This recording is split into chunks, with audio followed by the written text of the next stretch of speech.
اعوذ باللہ من الشیطان الرجیم بسم اللہ الرحمن الرحیم اللہم صلی علی سیدنا و مولانا محمد وعلی آل سیدنا و مولانا محمد وبارک وسلم وصلو علیہ انا صلاتی و نسکی و محیای و مماتی للہ رب العالمین، کہ بے شک میری نماز، میری قربانی، میری زندگی اور میری موت صرف اللہ رب العزت کے لیے ہے جو تمام عالمین کا رب ہے۔ السلام علیکم ورحمۃ اللہ وبرکاتہ۔ آپ دیکھ رہے ہیں ARYQ TV پر پسندیدہ پروگرام میری پہچان، اور میری پہچان میں ایک نئے موضوع، نئے عنوان کے ساتھ آپ کی خدمت میں حاضر ہیں۔ آج جو عنوان ہم نے منتخب کیا ہے، یعنی جس کا انتخاب کیا ہے، وہ بہت ہی اہم اور ہماری یقینی طور پر ہمارے دین کا ایک بہت اہم حصہ ہے۔ یعنی ہم شرک کے بارے میں آج بات کریں گے کہ اللہ رب العزت جو کہ اپنی ذات میں، اپنی صفات میں، اپنے اختیارات، حقوق میں اور ربوبیت میں، الوہیت میں وہ واحد اور وہ یکتا ہے، وہ پروردگار عالم، کہ اگر اس کی ذات و صفات میں، اس کے اختیارات میں، حقوق میں، عبادات میں شرک نہ کرنے والا ہی اللہ کا سچا اور محبوب بندہ ہے۔ شرک یعنی توحید کی ضد ہے اور یہ کفر کی بدترین قسم ہے۔ پروردگار عالم تمام گناہ معاف فرما سکتا ہے، اس کی مشیت میں ہے کہ وہ معاف فرما دے، لیکن شرک کو پروردگار عالم کبھی معاف نہیں فرمائے گا۔ قرآن مجید فرقان حمید میں اللہ رب العزت سورہ محمد میں ارشاد فرماتا ہے، بے شک کفر کرنے والوں اور راہ خدا سے رکنے والوں اور مرتے دم تک کفر پر جمے رہنے والوں، مرتے دم تک کفر پر ڈٹے رہنے والوں کو تو اللہ ہرگز معاف نہیں کرے گا۔ آج شرک کے تعلق سے بات کریں گے، اور جب ہم تاریخ اسلام پر نظر ڈالتے ہیں تو آپ دیکھیے کہ حضرت آدم علیہ السلام کے بعد کم و بیش تقریباً 10 صدیوں تک شرک کا کہیں گمان نہیں تھا، کہیں نشان نہیں تھا، اور اس کے بعد پھر شیطان نے کس طرح سے لوگوں کو ورغلایا ہے، بہکایا ہے، کیونکہ شیطان تو چاہتا ہے کہ اللہ کے جو بندے ہیں، اللہ کے مقرب محبوب بندے ہیں، ان کے دلوں میں وسوسہ ڈالا جائے، انہیں بہکایا جائے۔ پھر شرک کی ابتدا کیسے ہوئی؟ آج کی اس بز میں اس پر بھی کلام کریں گے، اور انشاءاللہ یہیں سے آغاز کریں گے، اور اس کے بعد انشاءاللہ اس موضوع پر سیر حاصل گفتگو فرمائیں گی جو ہماری معزز مہمان شخصیات ہیں۔ وہ جس طرح سے آپ دیکھتے ہیں کہ ایک تاثیری لب و لہجہ ہے، پیاری انداز سے فرماتی ہیں۔ آج انشاءاللہ شرک پر کلام فرمائیں گی استاذہ ڈاکٹر امتیاز جاوید خاکوی صاحبہ۔ ویلکم کرتے ہیں۔ السلام علیکم ورحمۃ اللہ وبرکاتہ۔ وعلیکم السلام ورحمۃ اللہ وبرکاتہ۔ ڈاکٹر صاحبہ خیریت سے ہیں آپ؟ جی شکر اللہ۔ اور ان کے ساتھ اگلی نشست پر رونق افروز شخصیت سعدیہ سعید صاحبہ، اور یہ بھی بلا شبہ بہت علمی گفتگو فرماتی ہیں۔ بہت جلدی انہوں نے ARYQ TV پر بہت اچھا مقام بنایا ہے۔ ویلکم کرتے ہیں۔ السلام علیکم ورحمۃ اللہ وبرکاتہ۔ وعلیکم السلام ورحمۃ اللہ وبرکاتہ۔ سعدیہ خیریت سے ہیں آپ؟ الحمدللہ۔ ڈاکٹر صاحبہ ابتدا کر لیتے ہیں، شرک آج کا ہمارا عنوان ہے۔ شرک سے کیا مراد ہے؟ سب سے پہلے وضاحت ہو جائے اس بات کی، جو بچیاں، مائیں، بہنیں، بیٹیاں دیکھ رہی ہیں اس پروگرام کو، اور یا یہ فرما دیجئے کہ شرک کسے کہتے ہیں یا شرک سے کیا مراد ہے؟ فرمائیے گا۔ شکریہ زینب۔ بسم اللہ الرحمن الرحیم۔ اللہ رب العزت نے قرآن مجید میں ارشاد فرمایا، وَاعْبُدُوا اللَّهَ وَلَا تُشْرِكُوا بِهِ شَيْئًا، کہ اللہ کی عبادت کرو اور اس کے ساتھ کسی کو شریک نہ ٹھہراؤ۔ اب دیکھیں تو ہم کلمہ پڑھتے ہیں لا الہ الا اللہ محمد رسول اللہ صلی اللہ علیہ وسلم۔ ہم نے رسالت کے وسیلے سے ہم نے رب کو پہچانا، توحید پر ایمان لائے، ہم اللہ کو وحدہ لا شریک اور اس کو اکیلا مانا ذات و صفات میں۔ تو شرک کیا ہے؟ جب ہم اللہ کی الوہیت میں، اس کی معبودیت میں، اس کی ربوبیت میں کسی کو ساتھ شریک ٹھہراتے ہیں۔ یہ میں مثالوں سے تھوڑی وضاحت کروں گی کہ جیسے دیکھیں نا، حضرت عیسیٰ علیہ السلام کو نصارہ نے اللہ کا بیٹا سمجھا، لم یلد ولم یولد، تو وہ اکیلا ہے، وحدہ لا شریک ہے۔ تو انہوں نے یہ کیا کیا؟ شرک کیا، کہ حضرت عیسیٰ علیہ السلام کو الوہیت میں، معبودیت میں اس کے ساتھ شریک ٹھہرا دیا۔ اسی طرح یہودیوں نے حضرت عزیر علیہ السلام کو اللہ کا بیٹا سمجھا۔ پھر ہم دیکھتے ہیں مشرکین مکہ نے کیا کیا کہ انہوں نے بتوں کو بنایا۔ اب وہ اللہ کا کہیں نہ کہیں ان کے اندر کانسیپٹ تھا، مگر کیا کیا؟ انہوں نے 7 بتوں کو شریک کر لیا۔ وہ بتوں کی عبادت کرتے، بتوں پر چڑھاوے چڑھاتے، بتوں کے نام پر جانوروں کو ذبح کرتے۔ اور یہاں کلیئر رکھیں کہ دیکھیں نبی کریم علیہ السلام نے فرما دیا ہے، اس کا مفہوم ہے کہ میری امت مال کے حرص میں تو گرفتار ہو سکتی ہے مگر شرک نہیں کر سکتی. اللہ اکبر. تو یہ کتنا بڑا اعزاز ہے اہل ایمان حضور پر ایمان لاتے ہوئے اللہ کو انہوں نے ایسے پہچانا کہ وہ اس کی الوہیت میں کسی کو شریک نہیں ٹھہراتے. اب قرآن مجید میں آتا ہے ما اوہلا لغیر اللہ، کہ وہ جب ذبح کرتے تو غیر کا نام بآواز بلند پکارتے. آج مجھے یہ بھی وضاحت کرنی پڑ رہی ہے کہ دیکھیں آج جو ایصال ثواب کے لیے ہم کھانے بناتے ہیں تو وہ شرک نہیں ہو رہا ہوتا. مشرکین مکہ کیا کیا کرتے تھے کہ جب جانوروں کو ذبح کرتے، جب وہ اس پر چھری رکھتے تو کہتے بسم اللات والعزیٰ. آپ غور کریں تو اہل ایمان کبھی بھی غلطی سے بھی ان کی زبان پر کسی غیر کا نام نہیں آتا، اللہ کا نام آتا ہے. وہ اللہ ہی کے لیے اس کو ذبح کرتے ہیں اور اللہ ہی کے نام پر کر رہے ہوتے ہیں. پھر دوسرا ہے عبادت میں کسی کو شریک ٹھہرانا، یہ شرک ہو جاتا ہے. اور اہل ایمان عبادت اللہ کی کرتے ہیں، سجدہ اللہ کو کرتے ہیں، ان کی عبادت اور بندگی فقط اللہ کی ذات کے لیے ہوتی ہے.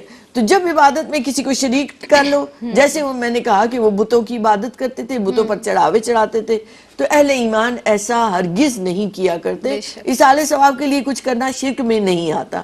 وہ وحدہ لا شریک ہے، اکیلا ہے وہ. تو جب اس کے اکیلے ہونے کو ہم رد کر دیتے ہیں اور ساتھ کسی کو مان لیتے ہیں کہ کوئی اس کی خالقیت میں شریک ہے، تو یاد رکھیں یہاں بھی شرک ہو جاتا ہے. اس کی صفات کیا ہیں؟ واللہ الخالق الباری المصور، زمین و آسمان کو تخلیق کرنے والا وہ اکیلا ہے، وہی بنانے والا ہے، وہی مصور ہے جو ہر چیز کو یحیی و یمیت، زندگی بھی دیتا ہے موت بھی دیتا ہے. تو جب ہم ان چیزوں میں اس کی صفات میں کسی کو شریک ٹھہراتے ہیں تو وہاں بھی شرک ہو جاتا ہے، جس سے سختی سے منع کیا گیا ہے. یہ شرک ہے. اسی وجہ سے مشرکین مکہ کہلاتے تھے، اور مشرکین مکہ شرک کی وجہ سے ناپاک قرار دیے جاتے ہیں. تو یہ ایک باطن کی ناپاکی ہے، باطن کی نجاست ہے کہ اس وحدہ لا شریک جس نے بنایا ہے، جس نے تخلیق کیا، جس کی مخلوق ہے، اس کے حق کو نہ پہچانے، اس کو نہ مانے، تو پھر یہ بہت بڑا جرم بن جاتا ہے. اسے کبیر الکبائر کہا جاتا ہے. پہلے دیکھیں انبیاء پر شریعتیں آتی تو ہر نبی پر شریعت کے احکامات بدلتے رہے، مگر یاد رکھیں شرک ہر شریعت میں بڑا گناہ رہا. بے شک اس لیے اس کو کبیر الکبائر، اکبر الکبائر کہا گیا کہ بڑے گناہوں میں بڑا گناہ، بدترین گناہ کہ جسے کسی صورت جس کی معافی نہیں مل سکتی. سعدیہ بلا کسی تاخیر میں آپ کی جانب بڑھوں گی، تو تاکہ میں چاہوں گی کہ تفصیلاً آپ اس بات کا جواب دیں کہ شرک کا آغاز سعدیہ کب سے ہوا، اور مشرکین مکہ جو ہیں وہ شرک کی کیا کیا صورتیں تھیں وہاں پر، یہ بتا دیجئے. قرآن میں کیا مذکور ہے اس تعلق سے فرمائیے گا. اعوذ باللہ من الشیطان الرجیم، بسم اللہ الرحمن الرحیم. مولایا صلی وسلم دائما ابدا علی حبیبک خیر الخلق کلہم. بہت شکریہ. دیکھیے آغاز میں آپا نے بتایا کہ مشرکین مکہ کی کیا ساری صورتحال تھیں اور کیا شرک کرنے والوں کا عذاب، اور یہ ساری چیزیں کس طرح سے کیا سلسلہ ہے. اب اگر ہم دیکھیں تو اصل میں شرک کی ابتدا ہوئی کہاں سے. قرآن پاک میں سورہ نوح میں کہا کہ ہرگز تم اپنے معبودوں کو نہ چھوڑو، اور نہ ودا، نہ سوا اور یاؤس اور نصرہ کو.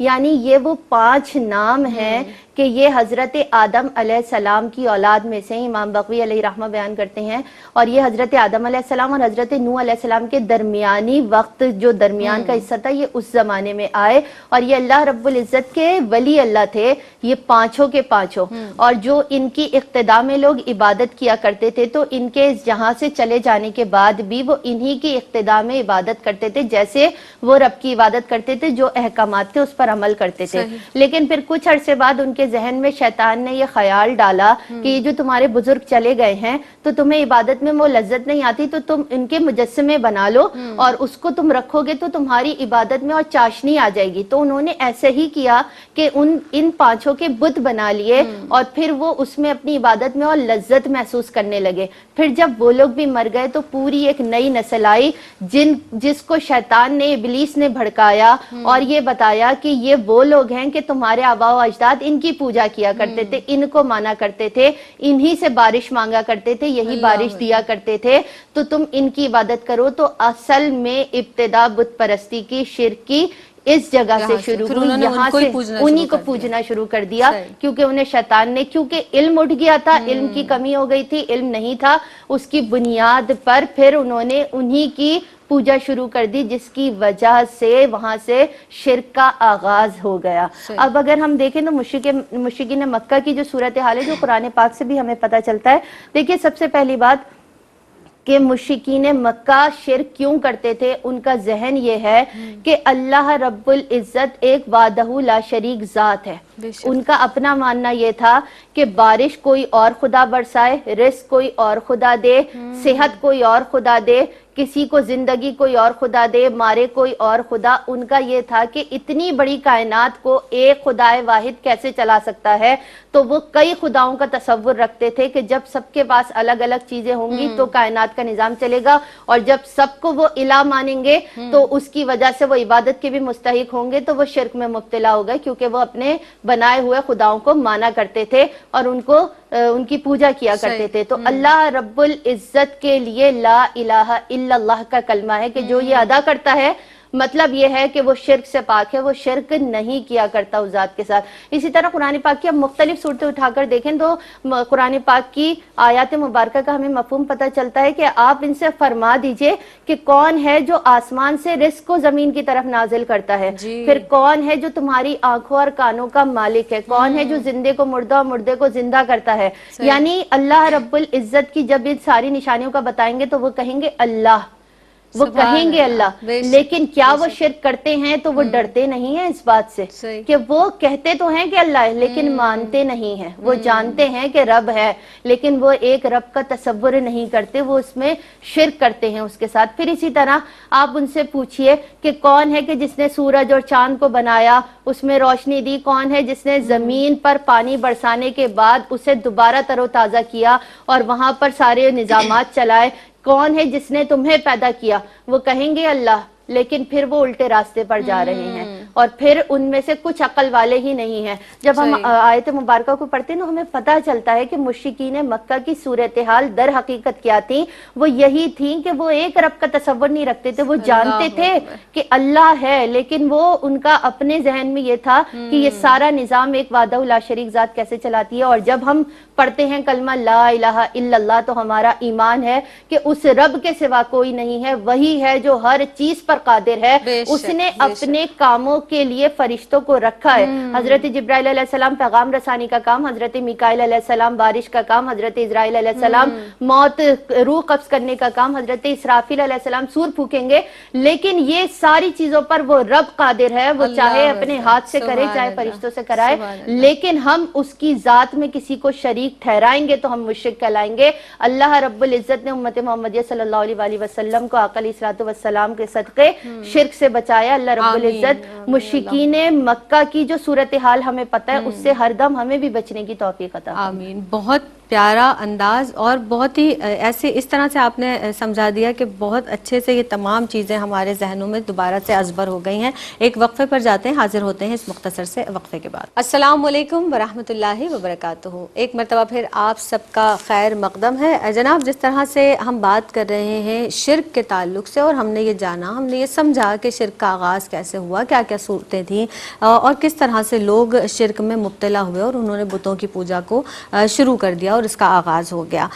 ڈاکٹر صاحبہ ہمارے ساتھ موجود ہیں، سعدیہ بھی موجود ہیں۔ سب سے پہلی بات یہ ہے کہ نفی تو سب سے پہلے یہ ہوتی ہے، نہیں ہے کوئی لا الہ الا اللہ محمد الرسول اللہ، اللہ کے سوا کوئی معبود نہیں، اور محمد صلی اللہ علیہ وسلم اللہ کے رسول ہیں، اللہ کے بندے ہیں۔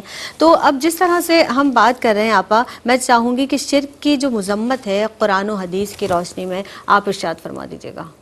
شکریہ زینب۔ دیکھیے اللہ رب العزت نے قرآن مجید میں سورہ بقرہ کی ابتدا میں ہی بنی اسرائیل کی بہت سے ایسے اعمال کو بیان کیا کہ جن کی مذمت کی اور بتایا، اس لیے تاکہ اہل ایمان ان چیزوں سے محفوظ رہیں۔ جیسے قرآن مجید میں بنی اسرائیل کا ذکر آیا تو اللہ رب العزت نے فرمایا وَإِذْ مُوسَىٰ 40 لَيْلَةً ثُمَّ اتَّخَذْتُمُ الْعِجْلَ، جب حضرت موسیٰ علیہ السلام 40 دن کے لیے ان سے جدا ہوئے، طور پر چلے گئے، تو انہوں نے کیا کیا، پیچھے بچڑے کو اپنا معبود بنا لیا۔ سامری نے بنایا اور انہوں نے اس بچڑے کی پوجا شروع کر دی. اور یہ شرک تھا, اتنا بڑا جرم تھا کہ جب وہ واپس آئے اور انہوں نے بار بار معافی مانگی تو اس معافی انہیں کیسے عطا ہوئی کہ ایک گروہ تھا جس نے اس بچڑے کی پوجا کی تھی, اور ایک گروہ وہ تھا کہ جو انہیں روکتا رہا, جو منع کرتا رہا. اب حکم ہوا جب انہوں نے توبہ کی اور معافی چاہی کہ وہ گروپ جس نے نہیں کیے تھا ایسا جرم, جو انہیں روک رہا تھا, ان کو حکم ہوا کہ ان کو قتل کر دو. اور ان کے لیے حکم یہ ہوا کہ اب بصر تسلیم و رضا, اپنے سر آگے رکھو اور قتل ہوتے چلے جاؤ. تو ایک دن میں انہیں مارا گیا, ان کو قتل کیا گیا. تو یہ کیا تھا, وجہ کیا تھی؟ اس پر علماء کہتے ہیں کہ یہ ایک مذہبی بغاوت نہیں تھی, اس ریاست کی بنیاد ہی توحید و رسالت پر تھی. تو جب آپ ریاست کی اس بنیاد پر وار کرتے ہیں, ثم اتخذتم العجل, انہوں نے اس بچڑے کو جب بنایا تو گویا انہوں نے مذہبی طور پر بھی بغاوت کی, سیاسی طور پر بھی بغاوت کی, ریاست کے لیے غدر کے بھی مرتکب ٹھہرے, اس لیے انہیں سخت سزا کے بعد انہیں معافی جو ہے وہ ملی. تو یہ ایک توحید و رسالت پر جب انسان کا پورا نظام قائم ہوتا ہے, تو جب آپ اس نظام میں دراڑیں ڈالتے ہیں تو پھر اللہ رب العزت اس پر سخت سزا دیتا ہے. اسی طرح قرآن مجید میں آتا ہے کہ ایشرکون ما لا یخلق شیئا وہم یخلقون, کہ کیا وہ ایسے کو شریک ٹھہراتے ہیں, شریک مانتے ہیں جو کسی چیز کو پیدا نہیں کر سکتے اور وہ خود پیدا کیے گئے ہیں. سورہ اعراف میں آتا ہے. اور علماء نے اس کی قسمیں بتائی ہیں کہ شرک فی ذات یہ ہے کہ جو خود پیدا کیے گئے ہیں, جنہیں اللہ نے بنایا ہے, تو تم اسی کو شریک ٹھہرا دیتے ہو. پھر آپ غور کریں تو شرک اصل میں کیا ہے, توہم پرستی ہے. ایک انسان کے ذہن میں آتا ہے کہ اس کو ظاہری کچھ دیکھنے کو ملے, اسی سے وہ کبھی ستاروں کی پوجا شروع کر دیتا, کبھی سورج کی پوجا شروع کر دیتا. آگ اسے لگا کہ یہ طاقتور ہے, یہ تو مجھے نقصان پہنچاتی ہے, آگ کی پوجا شروع کر دی. تو انسان, اور ساتھ شیطان چونکہ لگا ہوا ہے وہ وسوسے ڈالنے, گمراہی میں مبتلا کرنے کے لیے, اس لیے انسان کو وہ اللہ کی طرف جانے نہیں دیتا اور ان چیزوں کی طرف بھٹکاتا چلا جاتا ہے. پھر علماء نے بیان کیا ہے کہ ایک شرک ہے پھر قدرت, کہ اللہ کے ساتھ اس کی قدرت و اختیار میں کسی کو شریک ٹھہرانا. آپ یہ ذہن میں رکھیں کہ دیکھیں اہل ایمان اگر جاتے ہیں اللہ کے نیک بندوں کے پاس, وہ شریک نہیں ٹھہراتے اللہ کے ساتھ کبھی بھی. اس لیے مجھے ساتھ ساتھ یہ وضاحت دینی پڑ رہی ہے, وہ اللہ کے نیک بندوں کے پاس جانے کا تو خود اللہ نے حکم دیا, اور ہم یہ مانتے ہیں کہ وہ اللہ کے نیک بندے ہیں, یعنی ہم انہیں بندے مان رہے ہیں اور اللہ کو وحدہ لا شریک مان رہے ہیں. ہم قدرت و اختیار نہیں مان رہے, ہم ان کو وسیلہ مانتے ہیں, کیونکہ اللہ نے خود حکم دیا یا ایھا الذین آمنوا اتقوا اللہ وابتغوا الیہ الوسیلہ. تو اللہ نیک لوگوں کی دعاؤں کو قبول کرتا ہے, جو اللہ کے ذکر میں رہیں تو اللہ پاک ان کے وسیلے سے ہماری بھی دعاؤں کو قبول فرماتا ہے. پھر ایک شرک ہے کہ پھر دعا جو ہے ایک پکارنے کے معنوں میں, جیسے وہ بھی یہاں بھی علماء نے یہ کہا کہ یہ یہاں بھی دعا کا جو لفظ آتا ہے وہ عبادت کے معنوں میں آتا ہے, کہ اس کے سوا کسی کی عبادت نہ کی جائے. تو آپ غور کریں تو اہل ایمان اس میں بہت احتیاط کرتے ہیں کہ وہ کسی کو سجدہ نہیں کرتے, کسی کی عبادت و بندگی نہیں کرتے. یہ بندگی یہ نماز کی صورت میں, روزے کی صورت میں, اللہ کے ان احکامات کی ادائیگی کی صورت میں ہو رہی ہوتی ہے, اور وہ والی تو کیفیت رہتی ہی ہے کہ میرا جینا مرنا اللہ کے لیے, میرا اٹھنا بیٹھنا اللہ کے لیے. تو جب اللہ کی رضا کے مطلوب رہتے ہیں, کیونکہ انہوں نے اپنے محبوب, اپنا مطلوب, اپنا مقصود اسی کو بنایا ہوتا ہے, تو پھر شرک نہیں ہو رہا ہوتا. اللہ رب العزت بچائے اس سے. پھر مشرکین کے لیے بہت زیادہ وعیدات اور بہت زیادہ ان کی جو دنیا میں نقصانات انہیں اٹھانے پڑتے ہیں, آخرت میں بھی ان کا بھی ذکر قرآن مجید میں آتا ہے. اور جس طرح سے ابتداً بھی میں نے آپ کی خدمت میں عرض کیا کہ شرک اس قدر بڑا گناہ ہے, اس قدر کبیرہ گناہ ہے, بدترین گناہ ہے کہ اللہ کی بارگاہ میں اس کی معافی نہیں. اور جو کچھ اگر ہم دنیا میں کوتاہیاں کریں تو اللہ کی مشیت ہے کہ وہ معاف کر دے. وہ معبود برحق ہے, وہ جانتا ہے, وہ بخشنے والا ہے, وہ مہربان ہے. سعدیہ یہ ارشاد فرما دیجئے, جس طرح سے قرآن مجید فرقان حمید میں شرک کو عظیم گناہ فرمایا ہے, کہیں ظلم عظیم فرمایا ہے اللہ رب العزت نے, اس کی ذرا وضاحت کر دیجئے. عذاب علیم, ظلم عظیم فرمائیے گا. بسم اللہ الرحمن الرحیم. ان الشرک لظلم عظیم, کہ بے شک شرک سب سے عظیم گناہ ہے, سب سے بڑا گناہ ہے. اب اگر ہم دیکھیں تو اللہ رب العزت کی ذات وہ ذات ہے کہ اس نے ہی ہمیں زندگی دی ہے، وہی ہمیں موت دے گا، وہی رزق دینے والا ہے، وہی وسائل کو پیدا کرنے والا ہے، اسی نے زمین بنائی ہے، ساری چیزیں اسی کے حکم سے چل رہی ہیں۔ اگر ہم زمین کو دیکھیں تو ہمیں پتہ چلتا ہے کہ بلا شراکت غیر وہی ایک ذات ہے کہ جس نے ایک ایک چیز بنائی ہے کہ دنیا دیکھ کر انسان حیران رہ جاتا ہے کہ جہاں تصور نہیں جاتا وہاں تک وہ چیزیں ہیں جو اس رب کی حکمت سے چل رہی ہیں، اور اس رب کے حکم سے جب وہ پتھر کے اندر موجود کیڑے تک رزق پہنچا رہا ہے تو ہر چیز اس کے قبضہ قدرت میں ہے۔ تو پھر اگر ہم دیکھیں کہ کوئی اگر اس رب کے ساتھ کسی کو شریک کرے، ایک دنیاوی مثال دیکھیں کہ اگر کسی شخص کو کسی سے محبت ہو تو وہ کسی غیر کو پسند نہیں کرتا اس کے درمیان آنا، تو اللہ رب العزت سے محبت کا دعویٰ بھی کریں اور پھر اس میں خالص بھی نہ ہو بلکہ اس میں آپ کسی اور کو جا کے شریک کر لیں، تو یہ رب کیسے گوارا کر سکتا ہے؟ اور یہ سب سے عظیم گناہ قرار دیا گیا ہے۔ اور ہمیں قرآن پاک میں سورہ لقمان سے پتہ چلتا ہے کہ حضرت لقمان نے اپنے بیٹے کو نصیحت کی تھی کہ بیٹا رب کے ساتھ کسی کو شریک نہ کرنا، اور یہ سب سے بڑا ظلم ہے شرک کرنا۔ اب اگر ہم اسی کی ترتیب میں دیکھیں تو ہمیں حدیث مبارکہ بھی بتاتی ہیں کہ شرک کرنا کتنا بڑا گناہ ہے، کیونکہ ہمیں پتہ چلا کہ مشرکین مکہ نے شرک کیا ہے یا کسی نے بھی شرک کیا ہے تو اللہ رب العزت نے ان کو عذاب دیا ہے، اور ان کا عذاب کتنا بڑا ہے کہ آقا علیہ الصلوۃ والسلام نے فرمایا کہ کوئی بھی شخص اگر شرک کرتا ہے، یعنی آقا علیہ الصلوۃ والسلام کے پاس صحابہ کرام کی مجلس سجی تھی، آقا علیہ الصلوۃ والسلام نے فرمایا کہ کیا میں تمہیں سب سے بڑا گناہ نہ بتاؤں؟ پھر آقا علیہ الصلوۃ والسلام نے اس بات کو 3 بار دہرایا کہ کیا میں تمہیں سب سے بڑا گناہ نہ بتاؤں؟ تو صحابہ کرام علیہم الرضوان نے عرضی پیش کی، یا رسول اللہ صلی اللہ علیہ وآلہ وسلم آپ بتائیے۔ آقا علیہ الصلوۃ والسلام نے فرمایا سب سے بڑا گناہ رب کے ساتھ کسی کو شریک کرنا ہے۔ اس کے بعد ترتیب سے کافی نافرمانی آقا علیہ الصلوۃ والسلام نے بتائیں، لیکن سب سے بڑی نافرمانی اور گناہ بتایا کہ رب کے ساتھ کسی کو شریک ٹھہرا دو تم، یعنی کوئی انسان اس حالت میں اس جہان سے چلا جائے کہ وہ شرک کرتا ہوا گیا تو پھر اس کا ٹھکانہ تو جہنم کے سوا کچھ بھی نہیں ہے۔ پھر اگر ہم دیکھیں تو ہمیں پتہ چلتا ہے کہ آقا علیہ الصلوۃ والسلام نے فرمایا کہ 7 بڑے گناہ ہیں، ان میں سے سب سے بڑا گناہ شرک ہے۔ 7 بڑے گناہوں میں بھی سب سے اوپر شرک کا ایسا گناہ ہے کہ اللہ رب العزت کے ساتھ تم کسی کو شریک کرتے ہو اس کی تمہیں پھر معافی نہیں ہے۔ اور اگر پھر ہم دیکھیں تو حضرت جابر بیان کرتے ہیں کہ آقا علیہ الصلوۃ والسلام تشریف فرماتے ہیں، ایک شیخ آیا اور اس نے عرضی پیش کی، یا رسول اللہ صلی اللہ علیہ وآلہ وسلم مجھے 2 واجب ہو جانے والی چیزیں بتائیں۔ آقا علیہ الصلوۃ والسلام نے فرمایا کہ جو اس حالت میں اس جہاں سے گیا کہ وہ دین مبین پر سلامت رہ کر اللہ رب العزت کو وحدہ لا شریک مانتے ہوئے گیا تو اللہ رب العزت اس کے لیے جنت واجب کر دے گا۔ اور کوئی ایسا شخص جو یہاں سے شرک میں مبتلا ہو کر گیا، اللہ رب العزت کے ساتھ کسی کو شریک ٹھہرایا، تو جب وہ اس جہاں سے جائے گا تو جہنم اس پر واجب ہو جائے گی۔ یعنی ہمیں آقا علیہ الصلوۃ والسلام کی سیرت نے بھی بتا دیا کہ شرک کتنا بڑا گناہ ہے کہ جب آپ رب کے ساتھ، جب آپ یہ کلمہ ہی نہیں پڑھتے لا الہ الا اللہ محمد رسول اللہ، اور اگر کوئی کسی اور کو الہ مانتے ہیں تو وہ واضح طور پر شرک ہے۔ آپا نے ابتدا میں بتایا تھا کہ حضرت عیسیٰ علیہ السلام کو رب کا بیٹا مانا، حضرت عزیر علیہ السلام کو مانا، تو ان سب نے شرک کیا اور سب تباہ و برباد ہوئے۔ آج ہمارے لیے سنبھل جانے کا دور ہے کہ آقا علیہ الصلوۃ والسلام کے صدقے سے ہم بچے ہوئے ہیں۔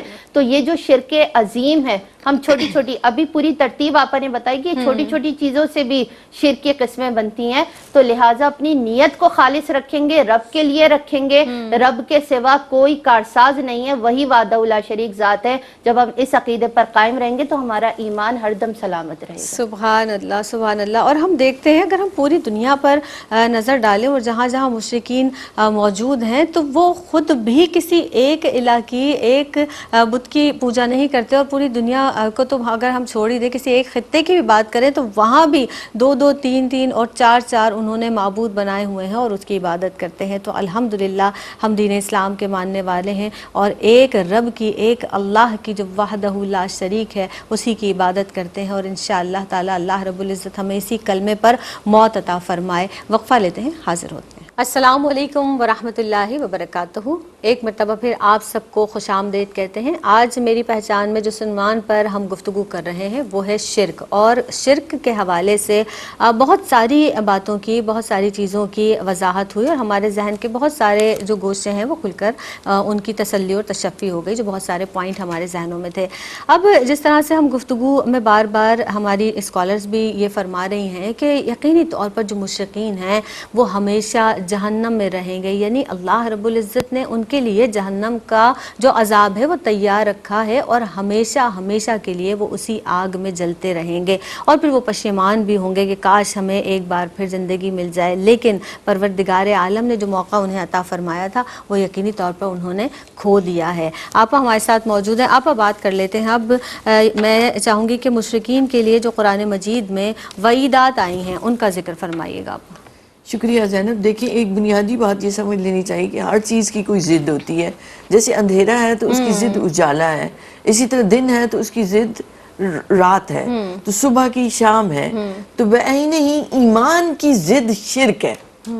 ایمان ہے اللہ کو ایک ماننا، اس کی ذات اور صفات میں اس کو اکیلا ماننا، سمجھنا۔ تو جب اس میں کسی کو شریک ٹھہراتے ہیں تو ایمان سے جاتے رہتے ہیں۔ جہاں ایمان ہے وہاں شرک نہیں آ سکتا، تو شرک ہے تو ایمان نہیں ہے۔ تو اس لیے یہ سمجھ لینا چاہیے۔ آپ نے وعیدات کی بات کی، دیکھیں یہ اتنا بڑا گناہ ہے، جیسے پہلے بھی ذکر ہوا کہ اکبر الکبائر، ظلم عظیم اسے کہا گیا۔ تو اس پر اللہ رب العزت نے قرآن مجید میں بے شمار مقامات پر وعیدات کا ذکر کیا کہ ان کا نقصان، ان کو تباہ کاریاں کیا ملیں گی۔ دیکھیں دنیا عارضی ہے، دائمی زندگی وہ ہے جو آپ روز محشر کے بعد آپ کو ملے گی، اس میں آپ نے ہمیشہ رہنا ہے، عمل ختم ہو جائیں گے یہاں پہ۔ تو اللہ رب العزت نے سورہ حج میں آیت نمبر 78 میں فرمایا میں یشرک باللہ فکأنما خر من السماء، یہ بدترین انجام بتایا جا رہا ہے کہ جو اللہ کے ساتھ کسی کو شریک ٹھہرائیں گے وہ ایسا ہے کہ جیسے بلندی سے آسمان سے نیچے گرے، آسمان سے نیچے گرا اور پرندوں نے اس کی بوٹی بوٹی کو نوچ لیا، ہوا نے اس کے اعضاء کو بکھیر دیا۔ اب آپ غور کریں تو آسمان سے گرنا کیا ہے اور پرندوں کا بوٹی بوٹی، اس پر علماء نے اس آیت مبارکہ کی تشریح میں بتایا ہے ایمان کی جیسے ضد ہے شرک، تو ایمان بلندی ہے، ایمان آسمانوں کی طرف پرواز کرنا ہے، رفتیں ہیں، عظمتیں ہیں۔ تو جب شرک کیا تو آپ نیچے پستیوں میں جا کر گر گئے، آپ نے اپنے خالق کو نہ پہچانا، اس کے حق کو نہ پہچانا، تو پھر آپ بلندیوں کے حقدار نہیں ٹھہرے، پھر آپ پستیوں میں، ذلتوں میں، رسوائیوں میں جا کر گر گئے، گمراہ ہو گئے، آپ اصل راستے سے بھٹک گئے۔ پھر اس پرندوں کی بوٹیوں کا نوچ لینا کیا ہے کہ خواہشات نفسانی نے انسان کو منتشر کر کے رکھ دیا، وہ دنیا کی خواہشوں میں اتنا گم ہو گیا کہ وہ راہ ہدایت کو نہ پا سکا۔ پھر اس کے بعد ہوا کا بکھیر دینا کیا ہے کہ ہوا کی طرح اس کو وسوسے آئے رہتے ہیں، وہ بدگمانیوں میں رہتا ہے، وہ دعوتوں میں رہتا ہے، وہ گندگیوں میں رہتا ہے، اور بکھر کر رہ جاتی ہے اس کی دنیا کی زندگی۔ اور جب دنیا کی زندگی میں اس کے اعمال اس قابل نہ ہو سکے تو وہ جنت سے محروم ہو گیا، وہ دوزخ اس کا ٹھکانہ ہو گیا۔ اللہ رب العزت نے وہ بھی فرمایا قرآن مجید میں انہو من یشرک باللہ فقد حرم اللہ علیہ الجنہ، جنت کے دروازے اس پر حرام ہو گئے، اس کے دروازے بند ہو گئے۔ اور پھر فرمایا ومأواہ النار، اس کا ٹھکانہ جہنم ہو گیا، آگ ہو گیا۔ وما للظالمین من انصار، اور ظالموں کے لیے اس دن کوئی مددگار نہیں ہوگا۔ اسی طرح سورہ بقرہ کی آیت نمبر 217 میں ارشاد فرمایا کہ ایسے وہ لوگ جنہوں نے کفر کیا، جنہوں نے شرک کیا، فرمایا کہ حابطت اعمالہم فی الدنیا والآخرہ، ان کے اعمال سب ضائع ہو گئے، دنیا اور آخرت کے لیے ان کے پاس کچھ بھی نہ بچا۔ وَأُولَٰئِکَ أَصْحَابُ النَّارِ هُمْ فِيهَا خَالِدُونَ، وہ اصحاب النار ہیں، وہ جہنمی ہیں اور وہ ہمیشہ اس میں رہیں گے۔ تو اس لیے بچنا ہے ہر صورت میں شرک سے۔ اللہ رب العزت ہمیں ایمان پر استقامت عطا فرمائے، ایمان میں کاملیت عطا فرمائے۔ ایمان ہی ہے کہ جو انسان کے باطن میں حسن لاتا ہے، جس سے عمل جو ہے وہ اللہ کی بارگاہ میں قبول ہوتا ہے۔ اگر ایمان نہیں ہوگا تو عمل قبول نہیں ہوگا۔ اور یاد رکھیں جنت میں داخلے کے لیے جو پاسپورٹ چاہیے وہ ایمان ہے. اللہ اکبر، سبحان اللہ. اور مشرکین کو دیکھیں نا کہ سمم بکمن عمیون، اندھے بہرے گونگے ہو گئے ہیں وہ، اور ان کے دلوں پہ مہر لگ گئی ہے. یعنی کان ہیں لیکن سنتے نہیں ہیں، ان کی آنکھیں ہیں مگر دیکھتے نہیں ہیں. یعنی وہ بینائی سے، اس بینائی سے محروم ہو گئے جو ایمان کی حلاوت ہے ان کے دل میں اتر ہی نہیں سکتی. اللہ رب العزت نے ان کے دلوں پر مہر لگا دی ہے. سعدیہ یہ ارشاد فرما دیجئے کہ شرک کے نقصانات کیا ہیں، فرمائیے گا. بسم اللہ الرحمن الرحیم. دیکھیے شرک کا پہلا نقصان تو یہ ہے کہ نکاح کے لیے اللہ رب العزت نے سورہ بقرہ میں ارشاد فرمایا، آیت پاک کا مفہوم ہے کہ جو مشرک عورتیں ہوں ان سے تا وقت یہ کہ وہ واپس ایمان کی طرف نہ پلٹ آئیں، نکاح نہ کرو. اور ان سے بہتر لونڈیاں ہیں وہ آزاد عورت سے بہتر ہیں جو شرک نہیں کرتی. اسی طرح پھر اللہ رب العزت نے فرمایا ان مردوں کے ساتھ نکاح نہ کرو جو مشرک ہوں تا وقت یہ کہ وہ پلٹ آئے، اور ان سے وہ غلام بہتر ہے جو آزاد مشرک ہے اس سے غلام بہتر ہے. تو اللہ رب العزت نے فرمایا کہ ایسے لوگوں سے پھر نکاح جائز نہیں ہے، تم اپنی بیٹیاں ان کو نہ دو کہ وہ لوگ مشرک ہیں. پھر اگر ہم دیکھیں تو ہمیں پتہ چلتا ہے کہ اللہ رب العزت نے سورہ توبہ میں یہ بھی فرمایا کہ ان کے نماز جنازہ میں بھی ان کا جنازہ نہ پڑھو. اللہ رب العزت نے اس کے لیے منع فرمایا کیونکہ یہ اللہ اور اس کے رسول صلی اللہ علیہ وسلم کے منکر تھے اور اسی حالت میں مر گئے، تو ان کا جنازہ پڑھنے سے بھی منع فرمایا. پھر اللہ رب العزت نے ان کے لیے دعائے مغفرت کے لیے بھی منع فرمایا، اگرچہ وہ تمہارے رشتہ دار ہی کیوں نہ ہو لیکن وہ شرک پر چلے گئے ہیں، اس لیے ان کے لیے دعائے مغفرت بھی نہ کرو. پھر ہمیں نقصان کی طرف اگر ہم دیکھیں تو ہمیں یہ بھی پتہ چلتا ہے کہ اس سے تفرقہ بازی کا بھی یہ ایک سبب بنتا ہے. کیوں؟ اللہ رب العزت نے قرآن پاک میں فرمایا لوگوں مشرکوں میں سے نہ ہو جاؤ، جنہوں نے اپنے دین کے ٹکڑے ٹکڑے کر دیے ہیں تو تم ان میں سے نہ ہو جاؤ. پھر اللہ رب العزت نے یہ بھی فرمایا، اگر ہم دیکھیں تو یہ انسانیت کی بھی توہین ہے کہ اللہ رب العزت جیسی اعلیٰ ذات کو چھوڑ کر تم نے گھٹیا چیز کو چنا اور تم اس کو پوچھتے ہو، تو پھر رب کی آن تو تمہارا کوئی بھی صلہ نہیں ہے، کوئی بھی اجر نہیں ہے، بلکہ تم تو اسی اس میں چلے گئے. تو تمہارا ٹھکانہ تو صرف جہنم ہے کہ تم نے یہاں توہین کی ہے کہ اللہ رب العزت کی وہ ذات کہ جس کی دی ہوئی زمین پر جس کے دیے ہوئے رزق میں سے جس کی دی ہوئی جان کو تم استعمال کرتے ہو لیکن تم اسی رب کے ساتھ خالص نہیں ہو، تو پھر تمہارا ٹھکانہ سوائے جہنم کے کچھ نہیں ہے. تم یہاں بھی رسوا ہو، تم یہاں بھی گھٹیا ترین ہو، اور وہاں جا کر بھی تم جہنم کی کون سی حد ہے وہ رب جانے، لیکن تم اسی کے حقدار ہو کیونکہ تم تو واپس پلٹے ہی نہیں ہو. تم نے تفرقہ بازی میں اس لیے یہ نقصان میں پڑ گئے کہ تم نے شرک کیا. تم نے نکاح کے لیے اللہ رب العزت نے ایک حدود بتا دی کہ اگر وہ مشرک نہیں ہے، وہ مشرکہ نہیں ہے تو اس سے نکاح کرو.